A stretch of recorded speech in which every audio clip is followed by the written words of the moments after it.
कितनी बार बता चुकी हूँ कि संजय दत्त जैसा नाक नक्श, सलमान जैसा स्टाइल और शाहरुख जैसा अंदाज कि एक बार आंखों में देखा और गए काम से।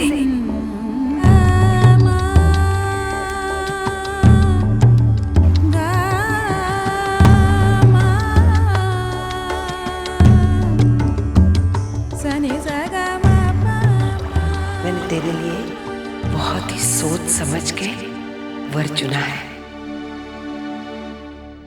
सूर्य कमल, सूर्य कमल।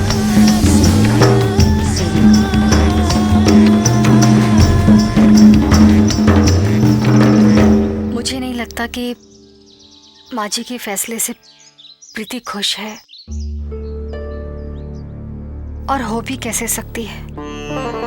वो क्या, आजकल की कोई भी लड़की जिस तरह के पति का सपना देखती है, सूर्य कमल तो कहीं से भी वैसा नहीं लगता। हमारी गली की सब लड़कियां पीठ पीछे सूर्य कमल का मजाक उड़ाती हैं। आपको पता है, सब कहते हैं कि सूर्य कमल विग लगाता है। विग? मतलब वो गंजा है? सुनने में तो ऐसा ही आया है। आपने देखा नहीं कैसे वो हर वक्त बात बात पर ऐसे ऐसे करके अपने बाल सेट करता है? पता नहीं मेरे पिताजी ने क्या सोचकर सूर्य कमल का नाम प्रीति के लिए सुझाया।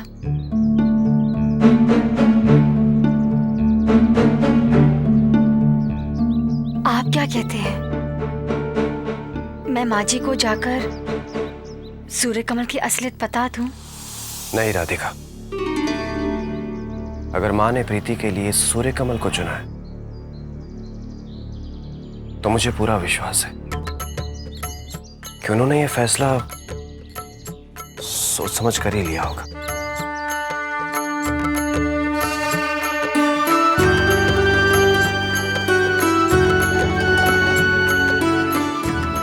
स्नेह,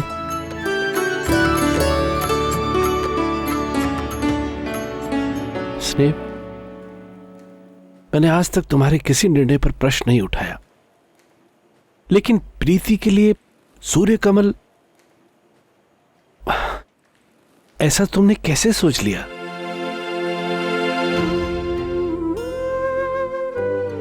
मैं जानती हूँ इस प्रश्न ने पूरे घर को परेशान करके रखा है। जो चिंताएं आप सबके मन में उभर रही है, उसी से कल तक मैं भी जूझ रही थी, और न जाने उसी चिंता में मेरी आंख कब लग गई। और आज सुबह जब मेरी आंख खुली तो मुझे अपने हर प्रश्न का उत्तर मिल चुका था। मन पर छाए दुविधा के सारे बादल छट चुके थे। अपने कान्हा जी का संकेत मिल चुका था। कुछ बातों को तर्क से समझना या समझाना कितना कठिन होता है, नहीं? जब कल रात ऋषि और सूर्य कमल एक एक करके मुझसे मिलने आए तो मैं उनके बारे में कुछ भी कहाँ जानती थी। बेटा, अपने बारे में कुछ बताओ। आंटी, शास्त्री जी ने आपको बताया नहीं? चलिए कोई बात नहीं। वो क्या है ना कि मैंने सीए किया है और मैं एमबीए भी करना चाहता था, लेकिन डैड ने कहा कि ये सब करने की क्या जरूरत है, हमारा इतना बड़ा बिजनेस है, वही ज्वाइन कर लो। तो मैंने ये सब छोड़ के हमारा बिजनेस ज्वाइन कर लिया। माँ जी, मैं 12वीं पास हूँ। मेरा एंड मेरा कंपनी में असिस्टेंट अकाउंटेंट की नौकरी है। अब कुछ कटकुटा के 11,625 रुपए बच जाते हैं। बस कान्हा जी की कृपा है। बेटा, अपनी पत्नी में तुम कौन कौन से गुण देखना चाहोगे? आंटी जी, वो सारे गुण जो आपकी बेटी में है। मैं कभी सोचा नहीं माँ जी की मेरी पत्नी कैसी होगी, लेकिन महत्वपूर्ण प्रश्न तो यह है ना माँ जी कि वो अपने पति में कौन सा गुण देखती है? तुम्हें क्या लगता है बेटा, ब्याह के बाद जीवन में जो भारी बदलाव आते हैं, क्या तुम अपने आप को उनके अनुरूप ढाल सकते हो? आई डोंट थिंक सो कि शादी के बाद कोई इतना भारी बदलाव आता है जिसकी वजह से हमें अपने आप को बदलना पड़े, हमें अपनी जिंदगी बदलना पड़े। It's the same life which moves on.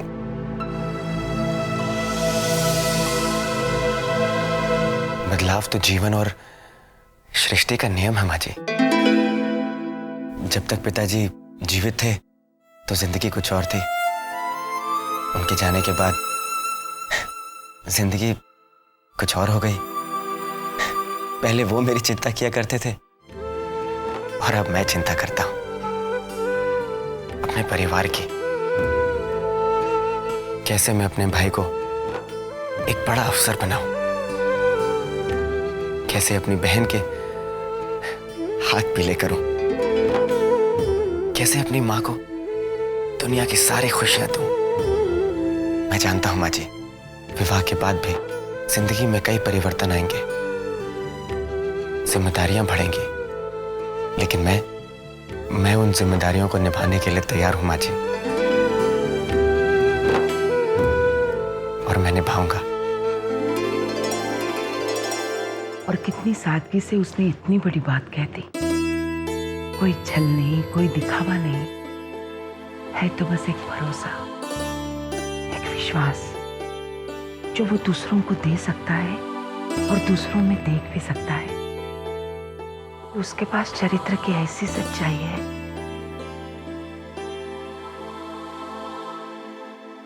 और ऋषि ऋषि भी अच्छा लड़का है।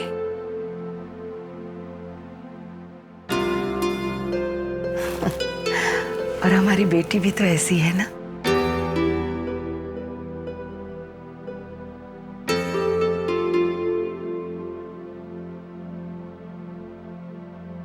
तो जिएंगे कैसे?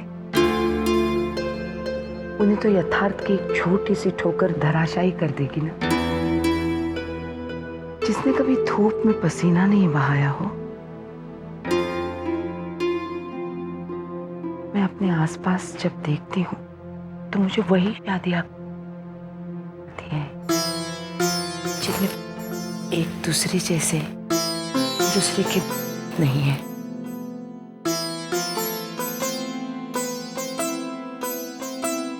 और तुम्हें लगता है कि हमारी प्रीति का पूरक सूर्य कमल है? उसका आचार ही उसके विचार की गवाही देता है। इस जमाने में जहां लोग अपने सगों को नहीं पूछते, वहां देखिए सूर्य कमल अपनी सौतेली माँ और सौतेले भाई बहन की कितनी परवाह करता है।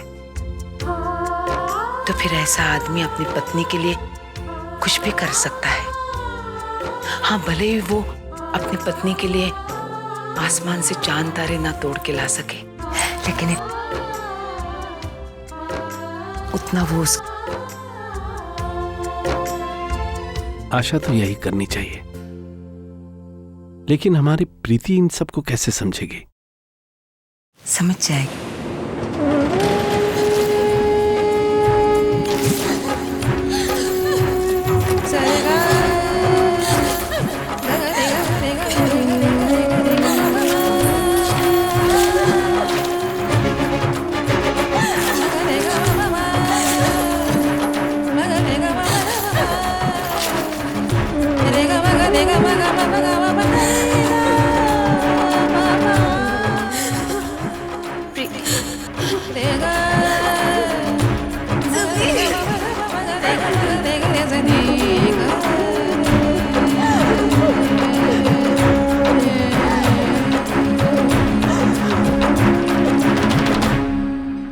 जो हो रहा है बस अच्छा हो रहा है।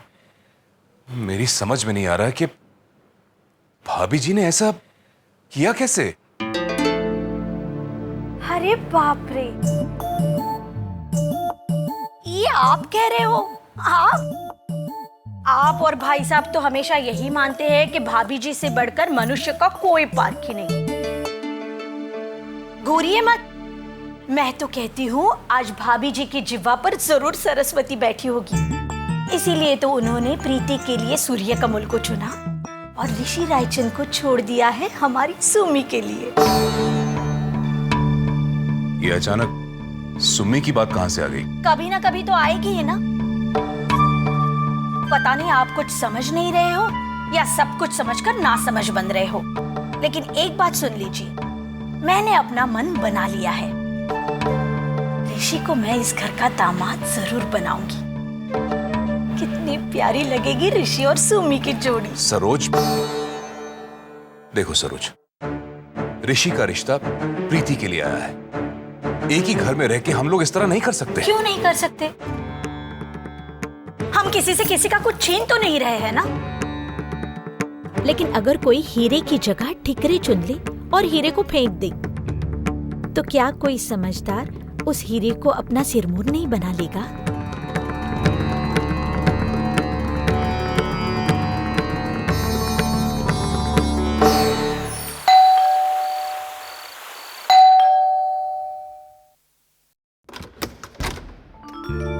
अरे हाँ, नमस्ते। नमस्ते जी, आइए आइए आप।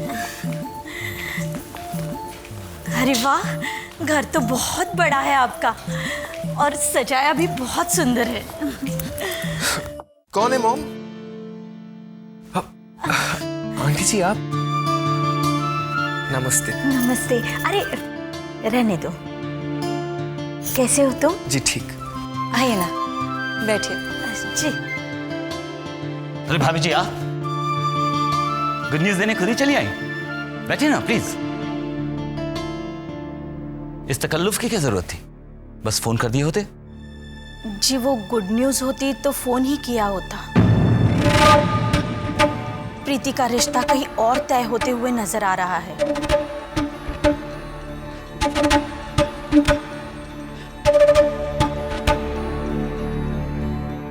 well, their loss। जी देखिए भाभी जी, शास्त्री जी ने रिक्वेस्ट किया था तो उनका मान रखने के लिए हम आपकी भतीजी को देखने आए थे। वैसे हमारे बेटे के लिए रिश्तों की कमी नहीं है, रोज एक आता है। क्यों नहीं आएंगे भाई साहब? आपका बेटा तो हीरा है, हीरा। लेकिन किसी के भाग में अगर पत्थर ही लिखे हो तो कोई क्या कर सकता है भला। तभी तो मेरी जेठानी जी ऐसे राजकुमार को छोड़कर उस कंगले सूर्य कमल के हाथ में अपने बेटी का हाथ देना चाहती है। देखिए, उससे हमें कोई फर्क नहीं पड़ता। जी, लेकिन मुझे फर्क पड़ता है भाई साहब। बहुत भाग्यवान होते हैं वो लोग जिनके घर ऋषि बेटे जैसे वर का रिश्ता आता है, और बहुत अभागी होते हैं वो जो ऐसे रिश्ते को ठुकराते हैं। भाई साहब, भाभी जी, ऋषि बेटा, देखो मैं भी उसी घर के एक और बेटी की माँ हूँ। मेरे सुमन में भी वो सारे गुण हैं जो प्रीति में है।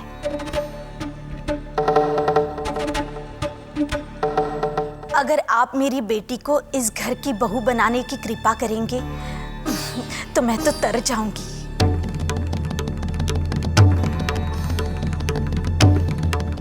देखिए भाभी जी, आप अपनी बेटी का रिश्ता लेके आई हैं तो हम सोचेंगे जरूर। जो भी फैसला होगा हम सोच समझ कर ही करेंगे। हमें थोड़ा सा वक्त चाहिए। जितनी मर्जी चाहे उतना वक्त लीजिए, लेकिन भगवान के लिए फैसला मेरी बेटी के पक्ष में ही कीजिएगा, क्योंकि मुझे आपके बेटे के सिवा अपनी बेटी के लिए कोई योग्य लगता ही नहीं।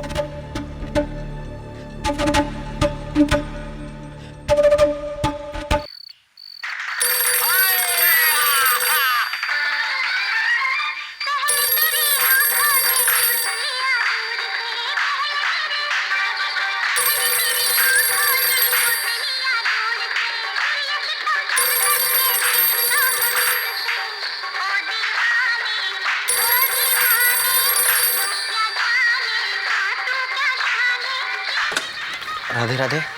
राधे राधे। हाँ जी, कौन? मैं रतन शर्मा। अरे बाजी प्रणाम। जीते रहो बेटा। मैं तुम्हें बताना चाह रहा था कि स्नेह, प्रीति की माँ ने प्रीति के लिए तुम्हें। कोई बात नहीं बाबूजी, मैं उनके निर्णय का कारण समझ सकता हूँ और उसका सम्मान भी करता हूँ। मुझे तो खुद प्रीति जी के लिए अपना रिश्ता प्रस्तुत करते हुए बड़ी शर्म सी आ रही थी। कहाँ वो और कहाँ मैं। लेकिन वो शास्त्री जी ने आदेश दिया तो मुझे आना पड़ा। पर नहीं बेटा, दरअसल में मैं तुम्हें ये बताना चाह रहा था कि स्नेह ने प्रीति के लिए तुम्हें पसंद कर लिया है।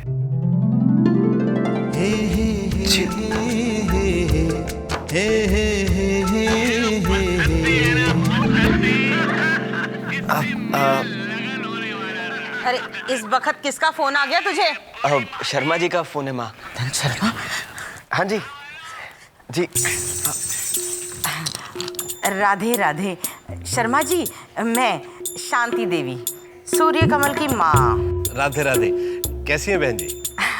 अरे मुझे क्या होगा, मैं अच्छी भली हूँ। आप सुनाइए, इस वक्त कैसे फोन किया? बस हम ये बताना चाह रहे थे कि हमने प्रीति के लिए आपके सूर्य कमल को पसंद कर लिया है। अरे धन्य भाग हमारे कि आपको आपकी बेटी के लिए हमारा सूर्य कमल पसंद आया।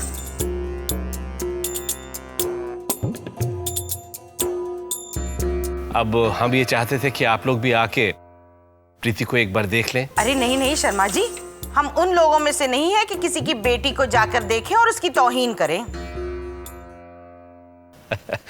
वो तो ठीक है बहन जी, लेकिन शादी के लिए हाँ तो दोनों पक्षों की तरफ से होनी चाहिए ना। ये भी सही बात है। मैं एक काम करती हूँ, सूर्य कमल से पूछ लेती हूँ कि उसके मन में क्या है, फिर आपको बताती हूँ। ठीक है? राधे राधे। हाँ तो प्यारे भैया बताओ, वो आपको कैसी लगी? लो पड़ गया पूरा। अरे इससे क्या पूछ रही है सजनी? क्या मतलब? क्या मतलब? अरे इसकी शक्ल देख। पहली बार तो बेचारे को किसी लड़की का रिश्ता है, वो भी इतने बड़े घर से। हाँ तो कहेगा ही। एक बार इसका रिश्ता उस घर में हो जाए, फिर इस घर के भाग्य पलट जाएंगे। हाँ भैया बताओ ना, उनके लिए आपकी हाँ है या नहीं? बताओ ना। अरे फिर सीटी दूंगी एक रख के। कितनी बार कहा है, लड़कियां सीटी नहीं बजाती। इसकी शक्ल देख, क्या लगता है? हाँ है ना? बस फिर हम भी लड़की वालों से हाँ कह देंगे, पर इतनी आसानी से नहीं, थोड़ा बखत खा के। वरना लड़के वाले होने का क्या फायदा? याद है इसकी और नीरज की शादी में कैसे नाक रगड़वाई थी इसके मायके वालों से, तब जाकर हाँ कही थी। बस रिश्ता हो जाए। राधे राधे।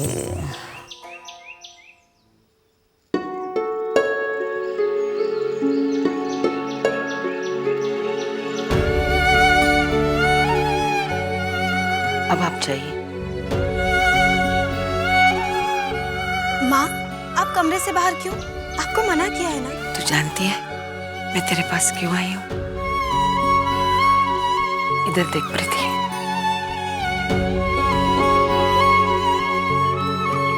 तू अगर मेरा विरोध करती या मुझसे झगड़ा करती तो बड़ी आसानी से मैं अपनी बात तुझे समझा सकती, लेकिन तेरी आंखों की नमी देखकर समझ नहीं आ रहा है कि मैं तुझसे क्या कहूँ।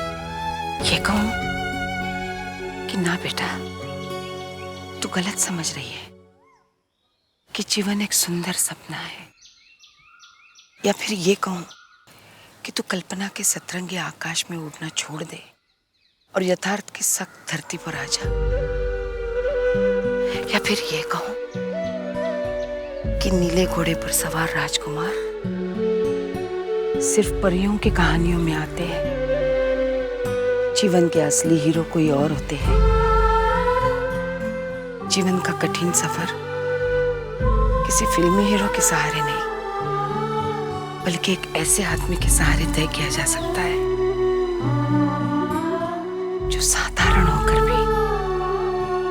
असाधारण धैर्य का मालिक हो, जो अच्छे वक्त में अपनी पत्नी के लिए भले ही जान ना ला सके, लेकिन बुरे से बुरे वक्त में उसका साथ निभा सके।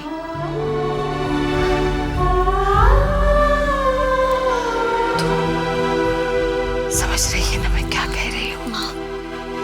माँ आपकी तबीयत बिगड़ रही है। ये सारी बातें तो हम बाद में भी कर सकते हैं ना माँ। अभी आप आराम कीजिए। चलिए मैं। नहीं प्रीति, पहले मुझे बता, तू इस रिश्ते से राजी है या नहीं?